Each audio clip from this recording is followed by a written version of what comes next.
Salut tout le monde, ce matin nous allons faire vite parce que j'ai plus de café, faut que j'en achète. Le Hobo Hyper VS, enfin un de plus, est fini. On a fait une carrosserie aux teintes plus ou moins de la teinte d'origine, de la version rouge et blanche. J'ai pas suivi le motif d'origine parce que je vois pas l'intérêt de faire une carreau perso si c'est pour avoir le motif d'origine. On a donc fait autre chose et là peut-être que l'abonné fait des bonds dans son salon et ça trace. Mais comme toujours, ne t'en fais pas, c'est la première carreau. Comme ça te fera pas mal de te retourner. Et ensuite, tu pourras en envoyer une chez LB Painting si tu veux. Pour qu'il te fasse une petite déco perso à ta sauce. Ce VS vient bien sûr de chez Papa Martel. C'est le kit ARTR livré avec le combo Ezrun Obi-Wan, donc le variateur Max 8 et sa carte de programmation. On y a ajouté un cerveau 20 kg métal.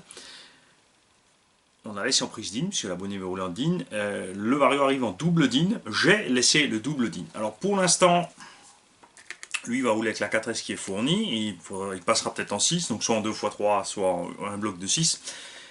J'ai donc exprès fait ici un shunt qui est équipé d'un câble pour pouvoir le fixer. Il est donc fixé là sur le renfort de châssis central. Si tu débranches la prise ici, tu la passes là, tu peux brancher tes deux batteries sans problème. Et si tu laisses celle-là derrière, ça ne dérangera rien. J'aurais évidemment pu couper les câbles et faire juste sortir ici comme ça. Mais de cette façon, ça te laisse, t'es beaucoup plus polyvalent pour choisir d'autres types de lipo. Si tu veux rouler en 2x2, etc. Si tu veux rouler sur circuit, tu pourras faire comme tu veux. Pour les huiles, on n'a pas mis trop agressif, on a mis 40, 60, 20. Le pignon de 14 d'origine, alors moi j'ai essayé en 4S avec un 2200 pignon de 14 sur circuit, ça suffit. Enfin, sur le circuit que moi j'ai pu faire, c'était largement assez, c'est clair. En 6S avec le pignon de 14, là vous allez voir sur une vidéo qui va arriver avec la fripouille, donc on a la vitesse du 2200 avec le pignon de 18, sauf qu'évidemment, avec le 2200, le pignon de 18 en 4S, tu tires à mort sur ta lipo, 10-12 minutes c'est mort, alors qu'en 6S tu fais les 20 minutes. Tout ça avec moins de chauffe, en étant plus à l'aise et plus de punch pour rattraper les sauts et autres. Ces huiles sont évidemment raides pour beaucoup de pilotes de buggy, mais ça permet, puisque c'est quand même fait pour rouler dans le sable, les parties glissantes, d'avoir une motricité constante des 4 roues et de vraiment s'éclater à driftouiller avec le buggy. C'est-à-dire, tu te le places où tu veux, tu fais comme tu as envie, de toute façon, avec la puissance qu'on a à bord. Tu fais ton virage de travers et quand tu es aligné sur la ligne droite, tu mets gaz, tu pars. C'est pas un problème. C'est évidemment pas du tout ce que veulent les pilotes. Les pilotes, ils veulent prendre les virages précis, les trajectoires le plus court possible pour gagner un max de temps. Et ce qui fait la différence, les bâcheurs et les gens qui font du circuit. Nous, on aime bien passer de travers avec une patte un peu en l'air et te faire tranquillement le virage en glisse. Passer à l'extérieur du thermique et mettre gaz et partir. Et non, les thermiques y arrivent aussi, c'est pour rire. Évidemment. VS qui est livré d'origine avec les protections pare-boue. Ça y était pas avant, il me semble. C'est pas le VS Pro. Sur le VS Pro, tu as en plus le châssis qui est plus léger. La plaque de châssis est différente. Tu as les cales de train ici qui sont en alu au lieu d'en plastique sur celui-ci. C'est un côté un peu un point faible, de l'autre côté c'est un fusible. Ça te permettra au début, tu verras à quel moment elle casse, comme ça tu sauras à quel moment tu es allé trop fort. Ensuite tu pourras passer sur l'alu sans exagérer. C'est pas plus mal je dirais. Après ces petites cales coûtent 8 € la paire. Je pense qu'il y a moyen de les avoir moins cher, parce que 8 € pour deux cales en plastique ça fait quand même un peu beaucoup. Les cales plastiques par alu par contre valent 25 € pièce. Mais ça peut se trouver en copie sur AliExpress ou autre pour 20 € la paire, un truc comme ça. Ce ne sera pas le même alu évidemment, mais je pense que ça suffira largement. De ce côté-là, perso, je préfère le SS qui a 4 petites plaquettes alu déjà dans les trains. De l'autre côté, ceci a été fait pour permettre plus de réglage. Ces cales, tu peux mettre des petites cales ovales dedans pour changer tes angles, puisque ce VS est quand même plus typé circuit que le SS. Tu peux y ajouter les cales de carbone dans les triangles qui existent maintenant, ça y est, on peut les avoir facilement en pièces détachées. La tourelle avant existe en renforcé aussi. La tourelle arrière en carbone, qui est notre grande surprise, est très très résistante. Vous avez vu la fripouille essayer tout et n'importe quoi avec le buggy. La tourelle en carbone n'a toujours pas lâché. On était sûr que ça lâcherait, mais non. Ce qui est un fait, c'est qu'on a essayé donc ici on a le SS Truggy, ici on a le VS avec ces nouvelles tourelles, c'est le même matériau sur les deux maintenant. Quand tu roules normalement, c'est-à-dire tu t'amuses, tu roules sport, tu agresses un peu, c'est pas un souci. Ensuite, par contre, sur les grosses séances de saut, sur le bash, moi j'ai essayé un VS sur un circuit moquette, donc ça accroche énormément, surtout quand tu te retournes. À ce moment-là, sur ces usages-là, tu plies les tourelles. Ouais, ça c'est moche. Donc je veux que conseiller de passer sur les versions options. Pour les SS, il existe des vieilles options, malheureusement orange, de tourelles en alu 70-75 fraisées avant-arrière, tout comme les cales de train. Après, elles ne sont pas données, je crois que c'est 25 € la tourelle, 50 € pour les cales de train, les cales de châssis alu. Mais je pense que ça vaut le coup avec le temps. Après, c'est sûr, si tu achètes ton véhicule à un certain prix, tu rajoutes des options, des options, des options. On est comme dans l'histoire d'Obitech, à un moment, tu as le prix de la machine plus cher. À force d'optionner, et est-ce que ça valait le coup? On ne sait pas. Donc en utilisation normale, ça vaut largement le coup. Si tu veux faire vraiment le gros azou, vaut mieux prendre le VS Pro. On a 350 € le châssis. Ça reste 200 € moins cher que les autres. Pour des châssis que tu peux avoir en kit comme ça, évidemment. Après, dans la gamme VS RTR, tu vas partir en comparaison sur du Arma Typhon, sur du Team Magic B8ER. 3 véhicules géniaux et à des prix défiant toute concurrence. Vartel livre encore une Lipo 4S avec. À 300, je semble, c'était 340 ou 380 €. Ouais, 380 avec le combo B-Wing. Cerveau 20 €. Radio d'entrée de gamme 35 à 50 €. T'es quand même parti sur un engin 6S à un prix défiant toute concurrence. Faudra bien sûr coller tes pneus, ce que j'ai fait ici. Et on a constaté un truc rigolo. Tu as des petits bouts rouges maintenant sur les pneus, t'en fais pas, ça va partir. J'ai des élastiques grâce à tonton Gianni pour coller les pneus, mais les élastiques AK pour coller les pneus ne sont pas prévus contre la colle, c'est-à-dire que si tu mets une goutte à côté, tu colles l'élastique au pneu. Ça, c'est couillon. Il existe évidemment d'autres ustensiles pour faire ça. C'est clair, après si tu le fais pas souvent, ça vaut pas le coup de les acheter, des élastiques normaux ou des Rilsan suffiront large. Après si comme moi tu es parti dans les grandes productions de collage, vaut mieux, c'est vrai, avoir tout doucement de l'outillage, on gagne quand même du temps. À bord du boîtier réception, parlons d'ailleurs du boîtier réception, qui comme d'habitude, on a découpé un peu plus le passage de câble, qui est très étroit, pour passer le câble ici tranquillement sans forcer. On a fait une entaille supplémentaire pour passer le câble du Vario qui passe tranquillement ici sous le moteur sans frotter nulle part. Comme ça il est hors de tout chemin de projection ou quoi que ce soit. L'antenne on la sort sur le côté, après tu peux la sortir où tu veux, c'est toi qui vois. Le plus simple évidemment pour sortir l'électronique c'est d'avoir le câble par au-dessus, mais c'est vraiment laid, c'est pas possible. Donc là tu enlèves 4 vis, la biellette, tu as ton électro dehors. Tu enlèves 4 vis ou 6 vis pardon, pour enlever le bac à batterie. Tu enlèves les 2 vis du moteur là. Enfin, ça va quand même relativement vite. On va dire que pour tout enlever, tu enlèves 3 vis ici de ton support moteur arrière, les 2 vis supérieures ici, 4 vis du cerveau, 6 vis du bac à batterie, et tu as toute ta partie centrale posée dehors avec ton diff. Ensuite, tu peux nettoyer tranquillement ton châssis et ta mécanique sans le moindre problème. Pour l'avant et l'arrière, il y a 5 vis à l'arrière, il y en a 4, 5, 6 à l'avant, 7 pour sortir le train avant. Ce que je vous conseille à tous, le plus simple toujours pour sortir le train avant, c'est d'enlever les vis des pivots supérieurs ici, plutôt que les vis inférieures qui tiennent généralement super bien. En plus le pivot ne dérange en rien pour le nettoyage. Donc c'est plus simple d'enlever les vis ici et de sortir le train en le glissant dehors et en laissant les pivots sur la direction. Le Vario aussi, tu as ton double face en dessous, bien sûr pour amortir les chocs. Et il y a 2 vis. Le Vario est prévu avec 4 vis de montage par le dessous. Tu peux le mettre sur une plaque et la plaque tu peux visser sur quelque chose. Mais la plaque a des ergots, il y a donc pas forcément, enfin il y a rarement des engins où il y a la place pour mettre des trous à la place des 2 ergots pour pouvoir fixer ce truc. Donc dépose du bac à batterie, percé par en dessous et vissé avec 2 vis ici Max 8. On a quand même mis un Rilsan en plus puisque les vis sont relativement là et le Max lui il dépasse ici du support. Donc on a mis une ceinture de sécurité en plus parce que moi j'aime bien que mes Vario ne bougent pas d'un poil. Le bouton on-off, câble passe par en dessous, comme ça il peut se prendre nulle part dans la transmission, coller sur le côté parce que la colle ça tient, c'est facile à enlever, un petit coup de lame de cutter, t'as collé enlevé, c'est pas un problème, au moins ça tient. Le double face sur le bouton on-off c'est vraiment pas fiable, et ce bouton on-off est vraiment chiant par sa dimension, franchement pour le coller quelque part où il n'emmerde personne, c'est pas facile. Arrêtez avec les boutons on-off, on veut plus de boutons on-off, laissez-nous tranquille, la prog du neutre, si c'est fait comme chez Castel avec la gâchette, t'as plus besoin de boutons, ça c'est sûr. Direction évidemment réglée. Quand tu reçois une Obo, même une RTR, ça c'est le RTR, mais même les RTR, tu as tes trains qui ne sont pas réglés. Tu as généralement un max de carrossage à l'arrière, tu as de l'ouverture du carrossage à l'avant, selon le gars qui était là-bas en train de monter, et évidemment des angles pour la direction erratiques.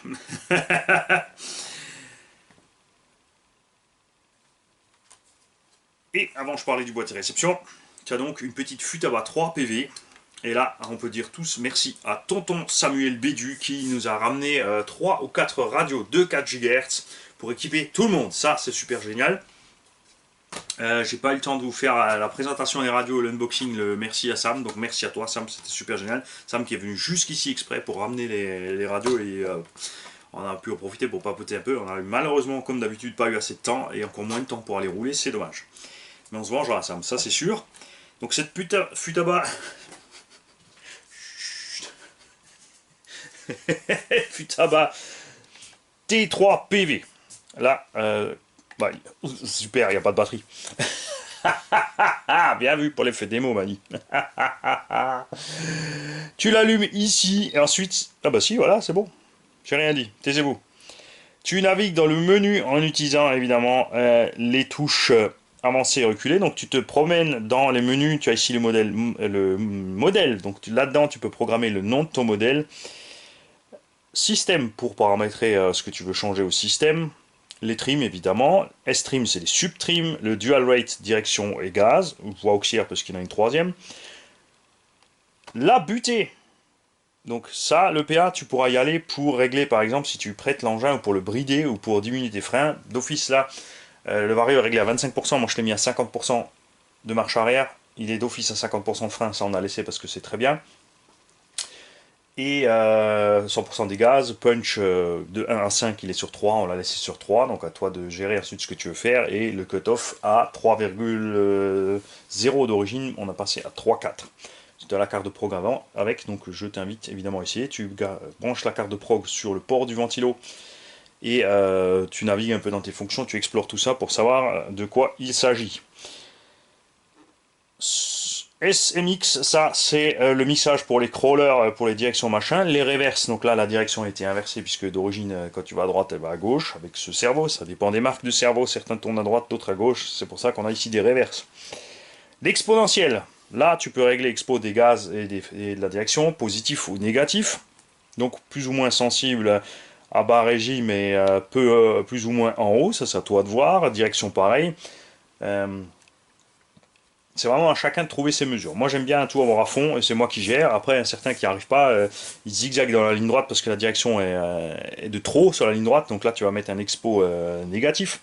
C'est-à-dire que quand tu es lent, et ben, tu auras ta pleine direction et plus tu vas aller vite, plus la direction va se raffermir. Peut-être évidemment aussi c'est l'inverse, c'est l'expo positive ou négative. Je ne sais plus. En plus quand on essaie de l'expliquer, on a un doute, du coup on ne sait plus du tout. Et c'est pour ça qu'on a des compétiteurs sur la chaîne, super sympas, qui sont là pour partager et nous aider dans ce domaine. On en a de plus en plus. Merci à vous les gars. Ça fait vraiment plaisir d'avoir des compétiteurs qui participent et qui ont compris que je ne suis pas là pour donner la mesure, mais je suis là pour le sens. Et ensuite, chacun peut y mettre du sien pour que notre petite pirogue avance tranquillement. Hein. Il y en a un ou deux qui aimeraient bien qu'il y ait un trou au fond de la pirogue et qu'on coule lentement et qu'on meurt d'atroces souffrances, mais c'est raté. De toute façon, on a assez de pneus, on va flotter. Failsafe, ça c'est surtout pour le thermique. C'est si tu éteins ta radio que ton véhicule reste au neutre. Là, d'office, c'est réglé au neutre, donc si tu coupes le signal radio, la voiture n'ira de toute façon nulle part. L'ABS. Une fonction aussi je trouve inutile perso, j'ai essayé à plusieurs reprises différents réglages, vraiment sert à rien. Surtout quand tu as l'ABS enclenché sur la plupart des radios, tu as aussi un octage en marche arrière. Ça, faut le savoir. Il y a des radios qui font la part des choses, il y en a qui font pas la part des choses. Quand tu recules, donc la véhicule, il recule comme ça. Surtout, toujours mettre l'ABS off quand tu fais le neutre du Vario. Ne pas oublier, il y en a plein qui se font avec ça, et copie si tu veux copier tes réglages que tu as fait sur un véhicule sur un autre, avant d'en biner un autre, pour avoir tes mêmes réglages, pour être tranquille. Très utile pour ceux qui ont des mulets par exemple, ils ont deux véhicules, donc au lieu d'aller régler chacun séparément, ils en règlent un, ensuite ils font la copie sur le deuxième pour que le mulet soit à l'identique. Comme toujours, on compte sur toi pour nous donner un retour de tes impressions sur cette machine. Ne te fais pas piéger avec les vis là. La vis chromée, c'est la vis à pas inverser. Donc celle-là, il faut la serrer pour la desserrer, et celle-là, il faut la desserrer pour la serrer. Et c'est monté avant gauche, arrière droit. L'aileron aussi, tu as évidemment tes renforts dedans. Je t'invite à supprimer les renforts. Minimum 2 sur les 3. Tu peux remplacer ici un des deux renforts par 2 écrous pour les 2 vis là. Si tu veux, tu peux carrément enlever les 3, mais je pense que juste 2 ça suffira. Tu laisses genre celui à l'extrémité ici, ça permettra à cette pièce d'être beaucoup plus flex et de ne pas casser ton aileron. L'aileron d'origine au bas est pas assez flex et il casse rapidement parce que son support ne flex pas non plus. Donc si tu enlèves ici les renforts, tout ça sera plus flex et tu n'auras pas de problème. Si tu le veux, tu peux évidemment aussi ajouter les pare-chocs RPM de Slash ou autre, ou SC10B. Je rappelle, il suffit de percer le pare-choc à l'encart des trous d'origine ici et les visser avec la cellule pour ne pas percer ton châssis, surtout le SC10B parce qu'il est vraiment plus grand, donc c'est vraiment plus simple. Tu changeras les angles de suspension à ta sauce. Les huiles de suspect, on a laissé origine parce que j'aime bien. Là, c'est peut-être un peu souple avec la 4S, avec la 6S, ça va peut-être trop se tasser. Il faudra évidemment augmenter la prétention. Si tu veux mettre des ressorts plus durs, libre à toi aussi. Il existe les oranges qui sont un peu plus durs. C'est les ressorts en 1/8 relativement standard, point de vue dimension, 19 mm. Il y aura plein d'autres marques qui se montent, c'est pas un problème, il faut fouiner un peu, il faut se renseigner, il faut chercher. Au niveau de la transmission, tu n'auras pas de souci avec cette caisse. Chez Obao, c'est prévu que vraiment, si tu vas fort en 6S, au bout de, je crois c'est une bonne année maintenant, sur le SS Cage de mon atelier, les axes des cardans commencent à se bouffer. Ça tient un moment, après ça commence à s'entamer. Une fois que c'est entamé, évidemment que le jeu, ça se bouffe. Et c'est prévu, tu changes tout simplement juste les cardans, puis tu peux les acheter par paire. C'est pas très cher. Mais les noix bougent quasiment pas. Enfin, en général, si tu regardes pour le prix de départ du véhicule, la durée de vie des choses, t'es tranquille. Franchement, si tu prends un petit peu soin de ton engin, tu fais l'année sans devoir réviser, sans devoir rien faire. Après, c'est à toi de réfléchir si tu fais mouliner ton engin, c'est-à-dire tu pars sur 2 roues, tu laisses les roues avant ballonner, tu fais donc mouliner le diff central, ou si sortie de virage tu mets plein gaz quand tu as une roue en l'air avec la roue double ou triple ou quadruple de volume, à ce moment-là, il faut par contre changer plus souvent les huiles. Si tu arrives à laisser les 4 faire par terre et à pas faire mouliner tout ça inutilement dans le vide, par contre évidemment les huiles de diff vivront beaucoup plus longtemps. Les huiles d'amorto c'est pareil, franchement nous en loisir, c'est pas la peine de s'amuser tous les 10-20 packs à les changer, machin. Tu contrôles tes niveaux, mais ça tient franchement une bonne année. Ça provoque pas d'usure supplémentaire, spécialement dans l'amorto ou autre. L'huile se dégrade évidemment, et ensuite on a des différences de réaction à la température, ce qui ne joue pas de grande influence pour nous en loisir. Ça, on est trop gogol sur la gâchette pour s'en rendre compte. En compète, évidemment, c'est une toute autre histoire. Là, ça se remarque. Et voici ta peinture. De près. On a fait un peu style patchwork, ça change un petit peu, et comme ça au moins tu auras un engin différent des autres. Tu auras bien sûr toutes tes boîtes d'origine. Il y a le carton d'origine du buggy, notice, facture de chez Martel, les boîtes d'origine des variateurs qu'il faut garder, ou du moins au moins le numéro de série qui est sur la boîte. Faites attention avec ça, vous ne faites pas piéger, c'est Obi-Wan. Ils veulent toujours, quand tu envoies la facture de ton Vario avec, ils veulent ceci. Le numéro de série du Vario qui est là, qui est aussi sur le Vario, mais bon, ils veulent tout. Donc si tu veux pas t'emmerder avec les boîtes comme moi, tu découpes juste tes codes et où tu les prends en photo et tu les stockes quelque part. Et les malades de la boîte, eh ben, ils se font une pyramide de boîtes dans le jardin. Voilà, c'est comme ça. Chacun son truc. Salut.